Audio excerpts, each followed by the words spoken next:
It's now 4 o'clock, so I think we'll make a start.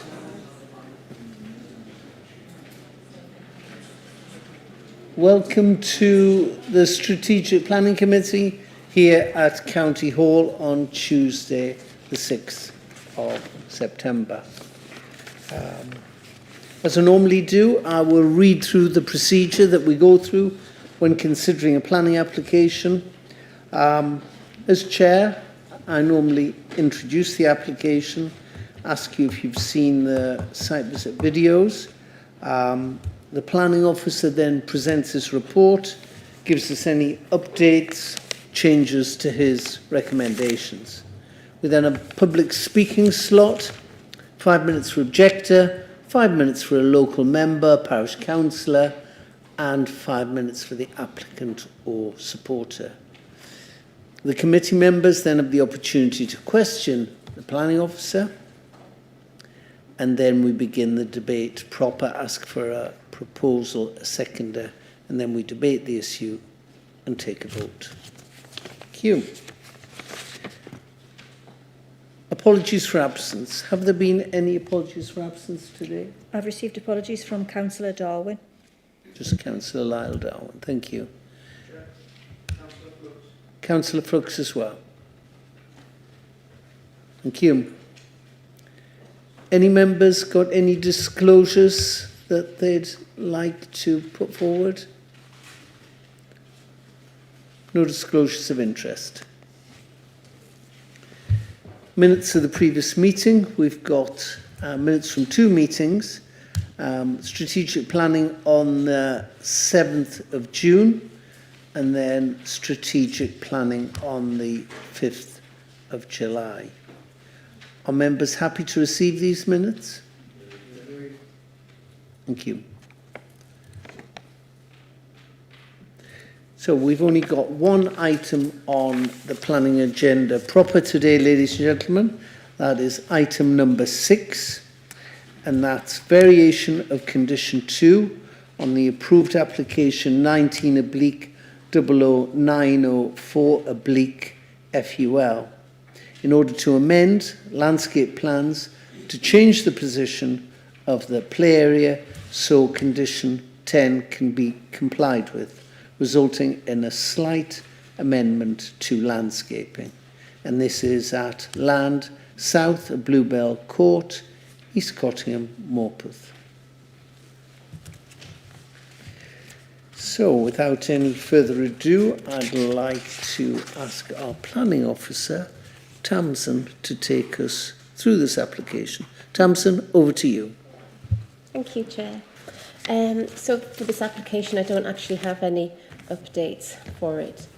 So yes, this application seeks permission for a very slight amendment to application 19/00904 full, which was for the construction of 158 dwellings forming Phase 1B of the development of the former St George's Hospital site in Morpeth. That application was approved at Strategic Committee on the 3rd of November 2020 and the decision issued on the 26th of March 21. So this application, which has been submitted under a Verico application and is considered to be the right type of application for this, seeks agreement for only a change to the position of the play area and consequently a slight amendment to the landscaping around. So this is so condition 10 of the original permission can be complied with. So condition 10 requires the play area to be provided before the occupation of the 30th house. The reason why condition 10 cannot currently be complied with is because the site compound is on the area of open space to the west of the site where the play area is proposed, and that position of the compound has been agreed with Highways. So this is just to remind you where the application site is, which is outlined in red, and is accessed via Dark Lane. And this aerial view helps to show the position of the site in context with the remainder of Morpeth. So it lies to the northeast of Morpeth. To the east, the site is bound by Howburn Wood. To the south is Bluebell Wood, and beyond lies the A197. To the west is the Phase A site already constructed, and St George's Hospital is to the north of the site. So this slide shows the layout as approved. So the play area was proposed in the area of open space to the northwest of the site in this area here. It is now proposed to move it to the southwestern area of the open space. So just across the road into this area here. So this slide shows the new landscape and layout, which only affects the area of open space to the west of the site. The amount of public open space is exactly the same, and there's no change to the type of play apparatus either, which includes balance beams, stepping logs, play boulders, tree trunks, a play mound and totem forest. It is only now changing the position from the northern area of open space to the southern area. There are also no changes proposed to the size of the SUDS provision, and all hard-standing, i.e. roads, footways in shared private drives are the same size. So in moving the play space, this has resulted in a very slight change to the type of planting in some areas, although the same species as already has been agreed, including wildflower meadow, wetland meadow and amenity grassland is proposed. Ecology have got no objection to the amendment either. So these are just photographs showing the fencing around the site, so taken from the western side of the site. So the area of open space will be located just beyond that fence there. So as you can see in the report, there have also been a number of objections, of which some aren't really relevant to the actual application. Complaints have also been made that the plans have been varied too. However, we do have that Section 73 process to allow developers to change their plans if needs be, and this is allowed. Concern has been raised regarding the siting of the compound too. However, this has not been assessed under this application, and the position of this has been agreed with Highways. There is fencing around this too, as shown in the photos, which is required from a safety and security aspect, and it also helps to limit the visual impact of this. That's it. Thank you very much, Alison. Thank you. Ladies and gentlemen of the committee, we now come to our public speaking slot. We only have one speaker this afternoon, and that is Alison Bayard from Morpeth Town Council. Alison, you have 5 minutes to speak on this application from now. Thank you. Good afternoon, committee. Morpeth Town Council object to this variation, as it is not clear why the developer feels the need to make this change now rather than stick to the original plan. We note the objections of residents re further exposure to the dust and disruption of the compound if it continues in its current position until completion of Phase 1C as proposed, and the delay in providing the play facilities promised to the new house buyers. This contravenes policy DES 1 of the Morpeth Neighbourhood Plan that, and I quote, development proposals should make a positive contribution to their surroundings in terms of ensuring that the development does not cause unacceptable adverse impact on the amenities of occupiers of existing or proposed nearby properties. Thank you. Thank you very much, Alison. Thank you. Ladies and gentlemen of the committee, we now come to the slot where you can put questions to our planning officer on this application. Has any member got any questions they'd like to ask? Georgina Hill. Thank you. I mean, there's a number of questions and concerns, and I know it's not a planning consideration, but when you are thinking of developers changing the goalposts and wider concern what's going on.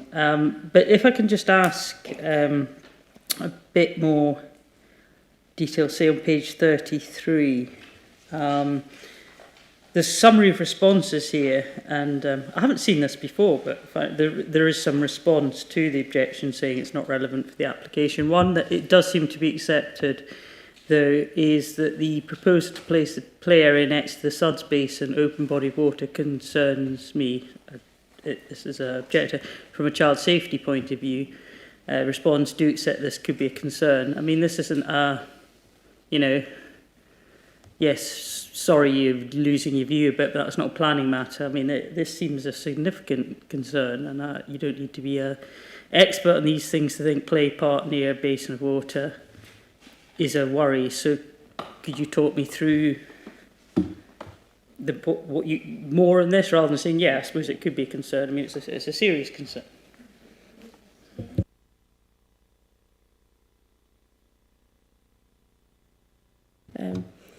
So yes, I mean, we do accept that is can be a concern, but you know, regularly when we deal with applications for planning, for estates, they do have such areas which are open, and they do form part of the landscape, and they're landscaped so people can walk around the suds parks too.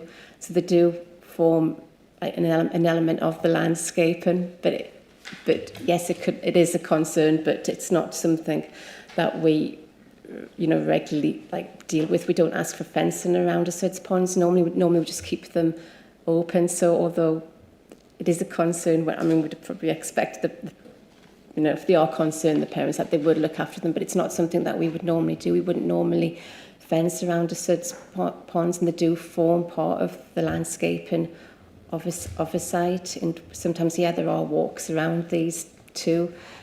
So it's not something that we're addressing as part of this application. Yes. Yeah. Hi. Yeah, thank you, Chair. So, yeah, as Tamsin says, these SUDS features can always and often are designed to be part of an ecological offering to the development as well for nature and wildlife. And often are placed adjacent to play areas. If you are concerned about that and you feel that that basin is of a significant size that may always have the presence of water in it, because often they do dry out in the summer months when children are out playing, and the idea is that there's that slow release and the water is released. They don't retain the water, that the water will start to drain away. But if you are concerned, we can ask for a condition on the landscaping, a further landscaping plan with the condition that there's adequate fencing around the SUDS basin to protect children, but to allow for ecological enhancement. So there might be a gap below it or something along those lines, and we'd be happy to do that. Jeff Reid. Thanks, Chair. My first question's been answered very thoroughly. I just really wanted to know about if the play park was always meant to be there, and the developers knew that after they'd built X number, they were going to have to put a play park there. Why did they choose to put the compound there in the first place? And if this gets passed and the compound stays where it is, are we going to make certain that it's cleaned up properly and the landscaping that's done? I mean, I don't know what's in compounds these days, but there must be some nasty stuff that they used to build houses. So are we certain that everything is going to be taken away and disposed of properly? Because all of us know that there's always bricks and gardens, and when you buy a new house, the garden's usually a mess. They just put turf over the top of everything. So I would hope that we're going to make certain that when the compound does eventually go, that it's going to be restored properly, and they're not just going to cover it up with grass. So those are my two questions. Surely, why did they put the compound in a place where they knew they were going to have to put a play park before they started?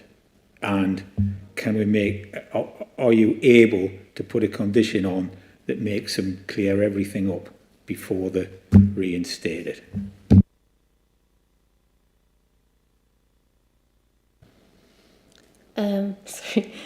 So in terms of the landscape, I mean, that plan which I've got in front of you shows what is proposed. So that is ultimately what the application site should look like when it is finished. So they do have to develop that landscaping as approved on there. So they should clear it. And I haven't actually got the report in front of me, but we might have another condition on there saying that the landscaper needs to be in place within a certain amount of time from when the scheme's developed.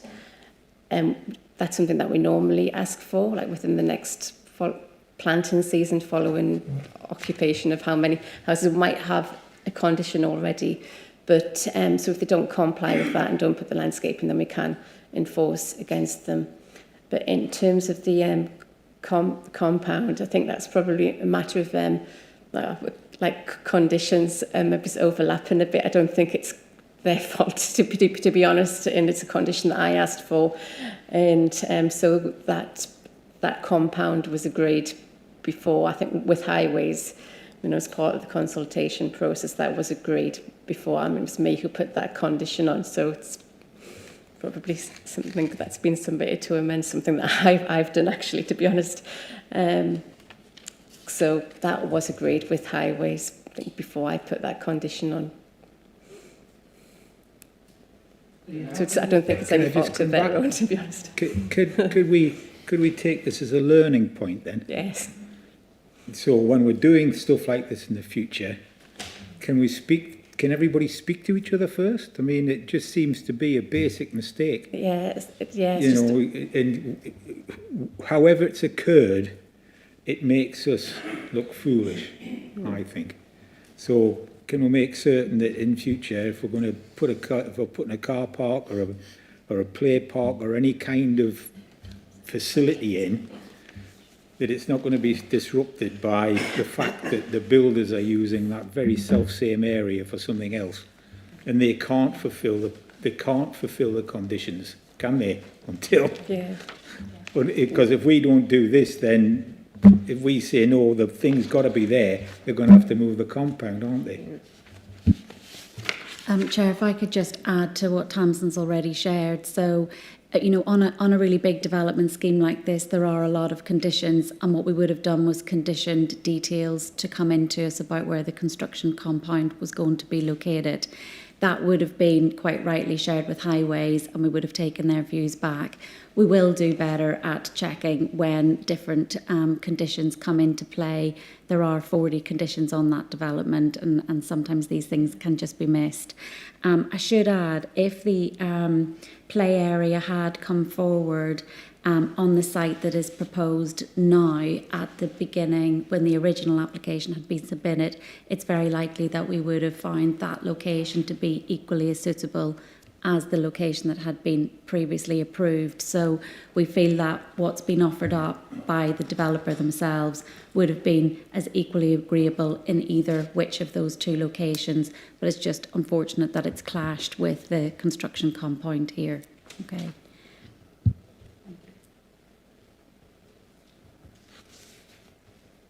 From Councillor Malcolm Robinson. Thank you, Chair. A couple of questions. First of all, I presume that's a real-time plan we've got up there. Can you tell me if the houses we see on the left of the green spaces, what we're talking about, are they existing residences? Yes, they are. So actually, if we move the compound to the south, there'd be more residents affected than if it was left where it is. So, it's properties there and down there. Well, I was going to ask about this sudspa on the play area. So if somebody wants to propose a fence later on, Georgina, I'll be certainly supportive. Is the only reason we're getting this application because of this change in the play area and the site compound? In other words, we're not likely to see extra buildings, we're not likely to see change of house types or anything like that. This is purely and simply for them to leave the site compound where it is. No. So, in these types of applications, they're entitled to put in a Section 73 variation. We've been very open and transparent about it. They haven't come into us retrospectively about it. They've come forward themselves, knowing that they're going to breach the condition for delivering the play park at the right time. So we can't guarantee that no further applications will come forward during the course of the build out. We hope that they won't. They're well on with commencing development here, and you know, however they go about it, they're using the right planning legislation, and we're bringing it to you to make the decision. But it's not a material reason for refusing the application just because they've come forward with a change. Thank you. Councillor Alec Wallace, thank you, sir. Material considerations, I really can't see any. Sorry, Chair. Material considerations, I really can't see any. But I've recently moved into a small development, and that helps me see this picture a little better. I spoke recently to the construction director where I've moved to, because the last 8 or 10 houses, it's been difficult to build them. Because if you start off in a field, you can put a compound anywhere. It doesn't have to be in a specific place. You can put it anywhere. It's when the space gets less, it becomes more difficult. So my first question is, how many properties have been built to date out of the 158, which prevents this compound going somewhere else rather than to the west? That'll be my first question. The second one is, I'm sure, although it may not be a material consideration, there'd be dialogue when the application first came in.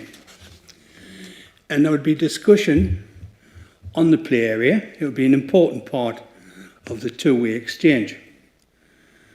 And Highways wouldn't say, oh, this is where I would like the play area. The developer would say, this is where we suggest the play area goes. And then the lady in the sales office would say to everybody who comes to buy a house, you're going to have a play area here.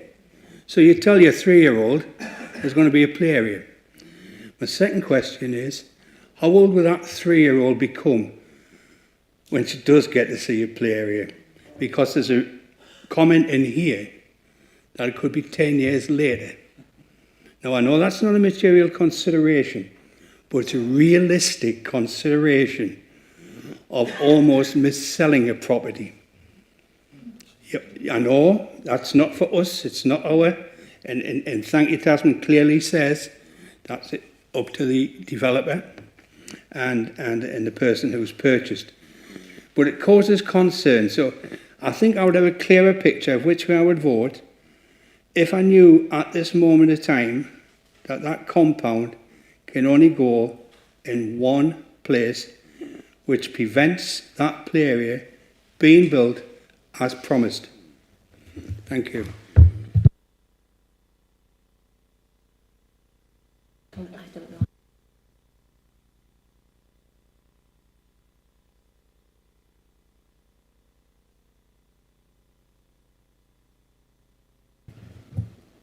Chair, shall I have a go at answering the questions? What we can't do is confirm how many have been built right now, but we think they're probably getting close to the 30 because that's the trigger, is that the play area's got to be delivered there. I know you're feeling that this is not ideal, but we have seen situations that have been further from ideal than this particular scenario, which is that the developer won't budge from putting the play area where they've got it, but we also agree that the compound's in the best location for the whole build out of the development. And so they try to amend the trigger of when the play area is to be provided for.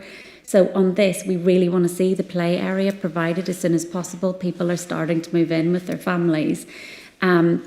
We also feel, with the benefit of hindsight, that the compound being located where it's located is actually in the best possible location for the build out of the whole of the development. I do know that we've got some concerns from neighbouring residents, and we'll continue to monitor that with the conditions that we've got under the construction management plan. But what we really want to see, and the heart of this application, is about getting that play area delivered as soon as possible and within that trigger that we wanted to see it. And this is the best possible outcome, to be able to move the play area, leave the construction compound with it where it is, but know that that land will be restored to open space for people to enjoy as an open space once the development's complete. Thank you. Thanks, Chair. That's reassuring, and I'm quietly confident this application will come back. And I say that through experience as a parish councillor, where we had 2 petitions in from a new housing estate, one to retain the play area and one to remove the play area. Who knows what will happen? It's not an easy world that you have, and I would like to say as well that a lot of this has been put on by the developer and not by you not having proper dialogue with Highways. I think that was unnecessary, that you should take any blame for what was said there before. From Councillor Richard Dodd.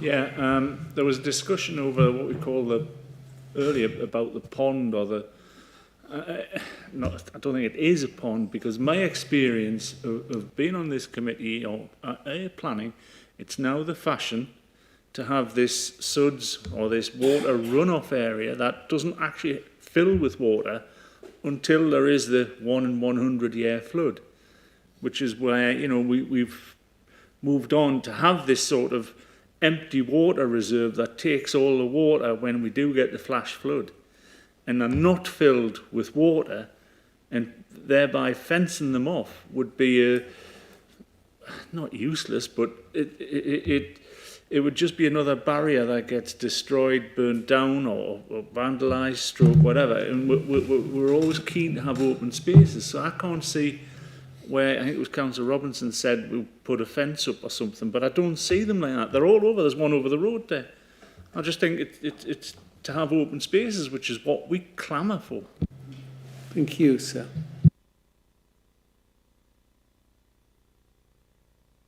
Just can I confirm that there has been dialogue with the builders and the residents who may have purchased homes along the side of these 2 different areas? Because if you're expecting a play area outside or not expecting a play area outside your property, if you've put a substantial deposit down and you're not getting what you want, has that dialogue actually happened? Because if not, they have sold these houses under false pretences.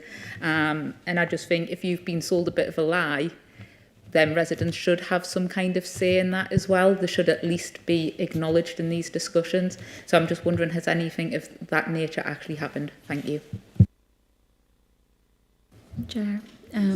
So, you know, we won't know and we don't ask because it's not material to planning, but I completely take your point, and we do get complaints in on that.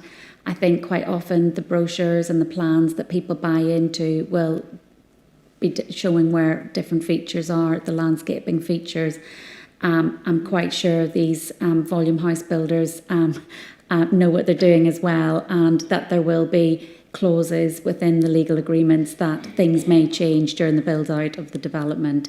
It's not something we get involved with or control, and it's really very much a case for the buyer to know that that could change. But I suppose in this, what we're talking about is 2 green areas, and even if you were to have put your deposit down or bought a property there, those spaces aren't changing. It's how the spaces are going to be developed out, so where the play area actually sits. But yeah, it wouldn't be material for planning. But I take your point, it is important as well.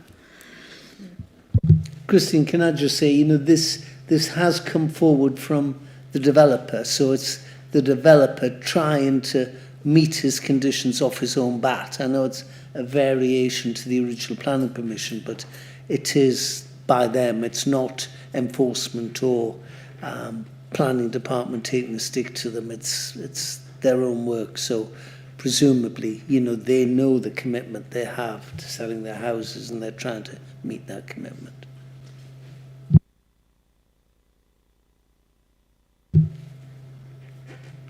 No more questions? Would someone like to move a recommendation?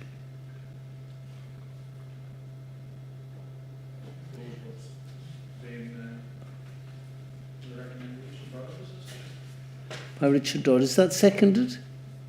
Seconded by Malcolm Robinson. Debate? Any debate, ladies and gentlemen? Malcolm Robinson. Thank you, Chair. I'd just like to respond to Councillor Dodd's almost poo-pooing the possibility of a fence.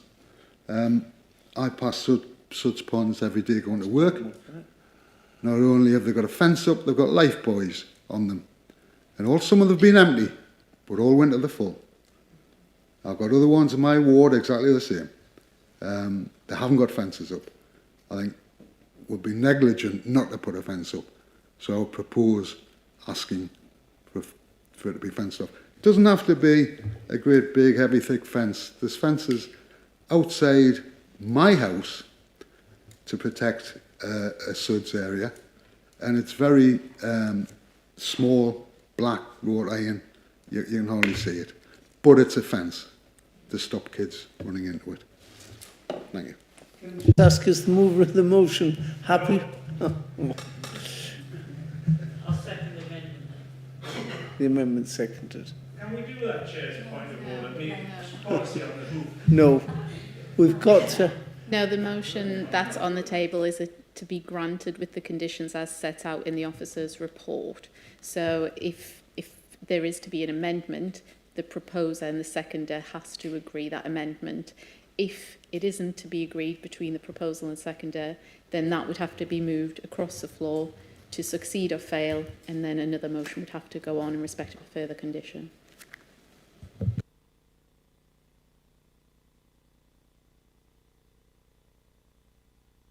We're taking this forward by asking.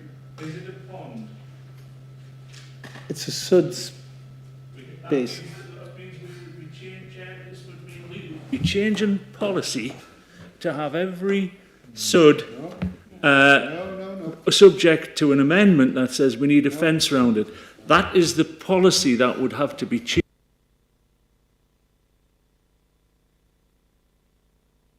I think what I've got to ask the committee is, Councillor Richard Dodd's original proposal was for the recommendation to go forward without a fence. Obviously, Councillor Malcolm Robinson isn't happy with that. So I think we've got to ask for another seconder to Councillor Richard Dodd's motion. Is anyone happy to second it? You are happy to second it, Councillor Stewart. Thank you very much. So it's proposed by Councillor Dodd, seconded by Councillor Stewart, Gordon Stewart. So Councillor Robinson withdrew his. Well, he has withdrawn because he's, yeah. Well, you're now forcing me into a position I didn't really want to be in.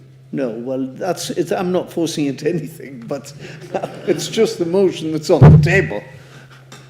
So, debate, ladies and gentlemen, about a fence or no fence. The recommendation is straightforward, Chair. It is. The recommendation does not include a fence. It includes whatever is in here is an amendment to the original plans. So I'm not correct in saying this is only in front of us because Morpeth Town Council objected. Because that's how I understand Morpeth, you know, when a town council with a plan, if they object, it automatically comes to planning, which is why this is here. I don't have the reports in front of me, but I think it'll be because this is an application for over 100 units and that automatically triggers a referral to strategic. You're probably given the number of objections as well. There are also, yeah, Tamsin's saying, a healthy number of objections on this. Plus we do have an objection from the town council, but it's more likely to be here because of the number of units.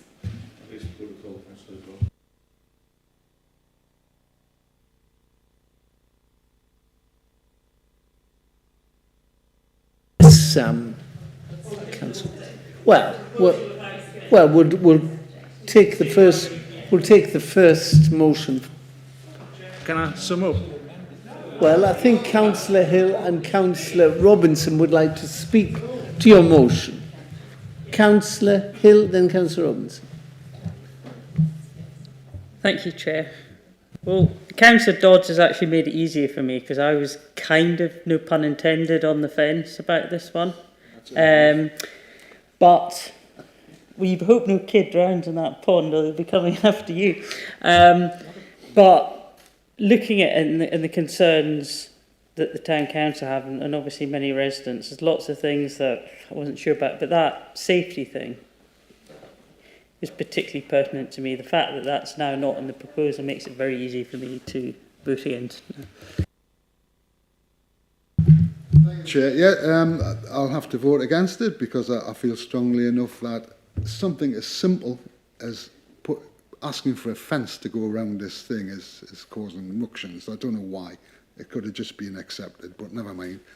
Because it hasn't been, then I'll have to vote against it. And, if successful, bring another motion in favour, including a fence. Thank you. Thank you. Councillor Hutchinson, and then you can sum up, sir. Councillor Ian Hutchinson. It's a question, Chair. I've been waiting that long, I've forgotten what it was. Sorry. Is it legal? Because what we're looking at, the application is to change a condition. There's no other, there's nothing else in the application. There's nothing about a fence or anything like that. It's just to actually change the condition. So, is it right that we're voting on that? And are we allowed, or would we be allowed to vote against it? And then if there was an amendment to put a fence in as a condition, is that possible or not? Yeah. So the first point to make is this is a very code to an original application, and what the effect of that is, it issues a whole brand new consent. So you can add any conditions that you want onto this as we go forward. But because what they're asking for is something very specific, we need to keep it within the realms of that, which is why I've said that it is acceptable. We could add another condition about a fence if you felt concerned to have a fence around the SUDS area. In terms of how we're proceeding, because we're looking for an approval as matters stands, if that fails, we can then look for an approval with the fence and vote on it in that way, and I don't see that would be an issue. Because it's actually, the play park's actually moved from where it is to near the Suds pond. So, right, Yeah. I'm with you, yeah. Okay. Councillor Jeff Reid. Why don't we just ask them to put a fence around the play park instead of the Suds pond, and then that'll solve the problem, won't it? Yes, I think the problem with that is the play park, we want to give the impression that play park's open to everybody, whereas if it's fenced off, Well, I'm not talking like a 6-foot fence with barbed wire, Chair. I'm talking about the same kind of fence that's being proposed around the Suds pond. And is the play park in its new position nearer the road than the other one was? We're back to asking questions, aren't we? But I would rather, I am concerned, and I take Councillor Dodd's point as well, and I just think that perhaps putting even if it's just a half fence around the play area rather than around the pond kind of solves everybody's problem. Chair, I sort of hesitate with that just because play areas today are different to play areas of 10 years ago. Maybe when we were all younger, but they tend to encourage more free play and open play, and so apparatus is more spread within the zone. That's why I would caution against putting the fence around that, because the whole idea is to create more of an open free play space. yes, I think the way Tamsin described it too was a series of sort of tree trunks, and it's very, at with nature, isn't it? So I think the fence probably would go against what we're trying to create here.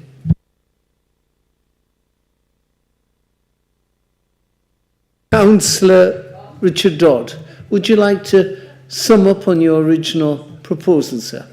Love to. I think when we do make a policy that we on a place we ain't been to or whatever, we are. Well, it would become a policy. the whole, as I say, we have these sud ponds are not ponds, they're for runoff water. And to put something round, even if it's half a fence, will create something that we probably don't want. I mean, when they come to cut the grass, they won't be able to cut the grass round the fence or get into the pond bit that then becomes wild, and it's not the open sort of place where kids and dogs and everything else can run around. And that's why, you know, I have faith in our planners that if they've put this water runoff area, or it's there for a reason. They have to have it for that 1 in 100 year downpour like we got here in 2008. And it's really just there as a reserve in case we do get that flood. It's not a body of water. So I think we are really handcuffing ourselves into something that would not be the way things should be, because have a look around. There's a lot of these sud ponds about with nothing in them. And as I say, grass cutters, whatever, you know, I want someone to run around and throw the ball for the dog and everybody runs without a fence. Taken, sir.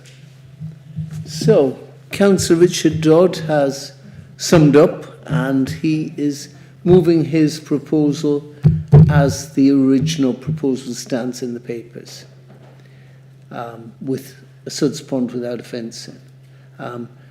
So that has been moved, seconded. All those in favour of Councillor Richard Dodd's proposal to approve?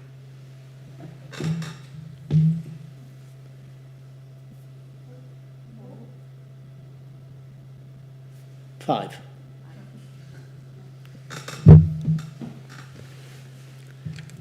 All those against?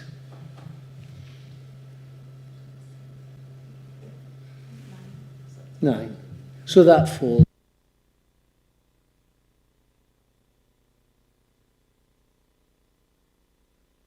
Thank you, Chair. Yes, that proposed acceptance of the original application with the conditions, and with a condition to ask for a fence around the suds pond. Is that second?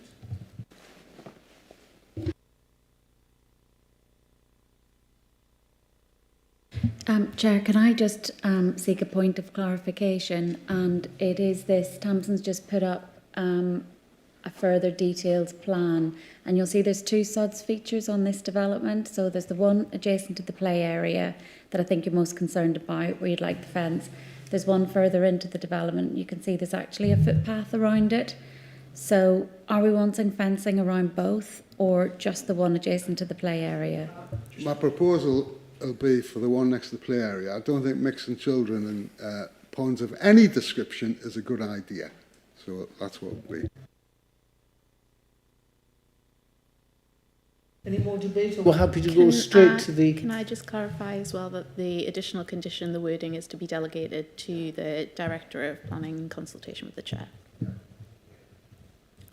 Yes, Councillor Martin Swinburne.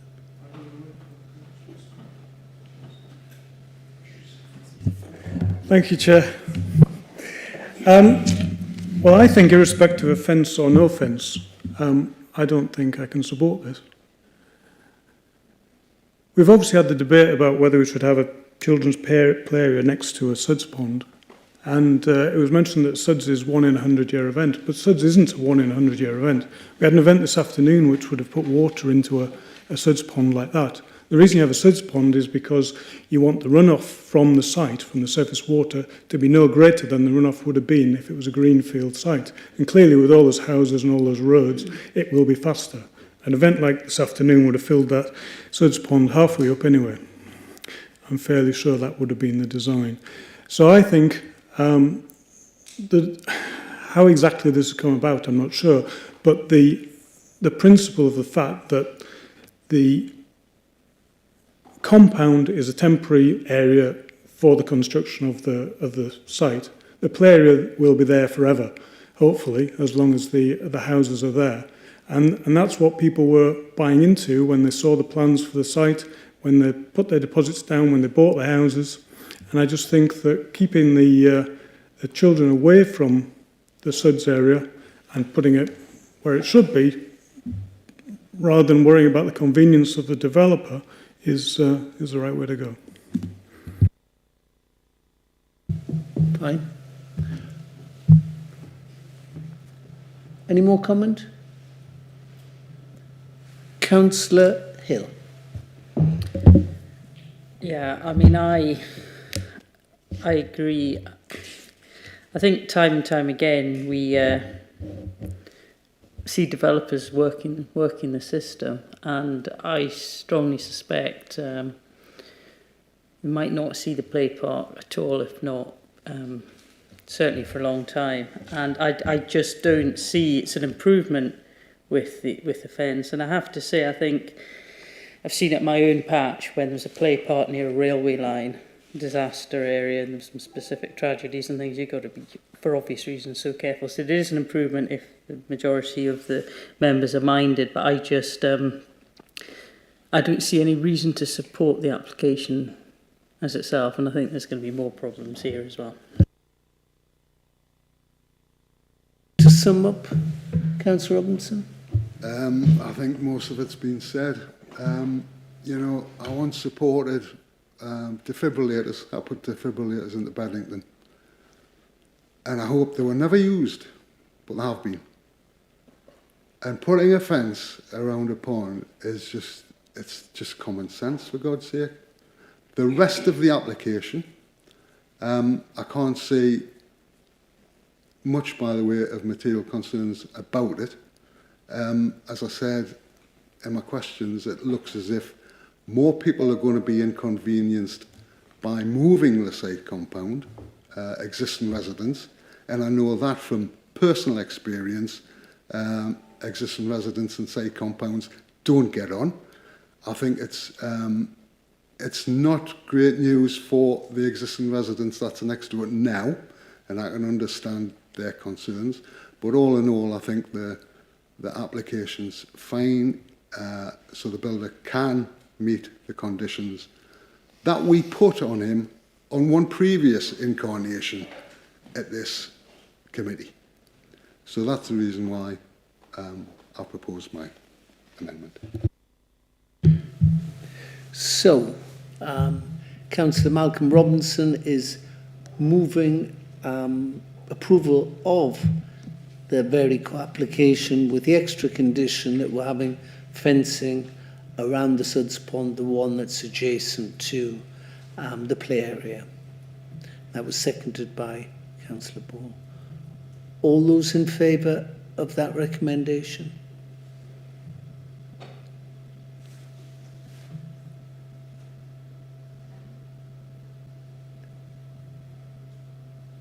Those against?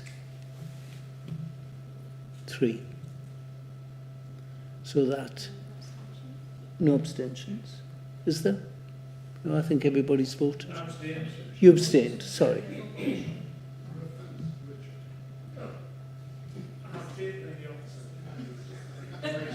So that application is approved. Ladies and gentlemen of the committee, that is our one and only application today. We have some other information there for you. We've got an appeals update on pages 47 to 54, and we've also got a 106 agreement update report on pages 55 to 60. I've got no urgent business. I would like to thank you for your attendance this afternoon.